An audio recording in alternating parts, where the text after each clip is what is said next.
Tuweze kuongea. Naona watoto wawili, wa kwanza na wa pili, si ndio? Lakini tumbo lako litakiwa leo na watoto watatu. Kuna mimba moja ilitokea changamoto haukuizaa. Ni kweli? Kabisa. Lakini usijali, Mungu anakupenda. Mtoto huyu na yule mwingine baba moja, kwa sababu naona kuna kitu kwenye ulimwengu wa roho haiko sawa. Baba tofauti. Ndio maana nimeona kwenye ulimwengu wa roho naona baba tofauti. Usijali, nakuombea Mungu afungue milango ya baraka kwenye maisha yako. Nakuombea Mungu afungue maisha yako. Mambo mengi unayofanya kwa mikono yako hakuna kinachoenda. Hata kwenye mahusiano, hata baba huyu mtoto ambaye umezaa naye ni changamoto. Sio, unanielewa? Kanda ya kaskazini yuko nani? Kanda ya Arusha Moshi yuko nani? Kwa sababu kuna kitu nakiona pia huko. Unapafahamuje huko? Arusha. Kuna wakati ni kama mwaka jana mwezi wa 12 nilipata moto.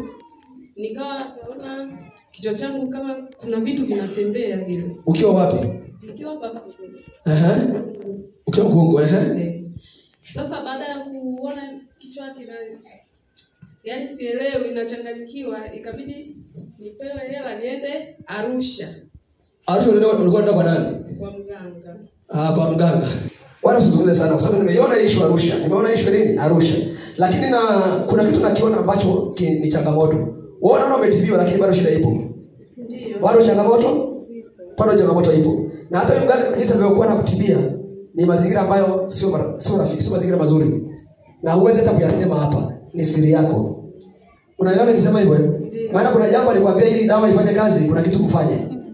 Lakini unaelewa nikisema hivyo? Lakini nakuombea Mungu afungue maisha yako.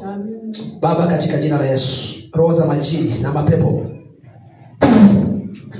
come out. Ondoka kwenye ufahamu wake, ondoka mara moja. Ondoka. Roho za uganga kwenye familia. Roho za uganga toka. Fire. Come out. Kuanzia leo anapona. Anafunguliwa kwa jina la Yesu. Natangaza uzima, natangaza uponyaji.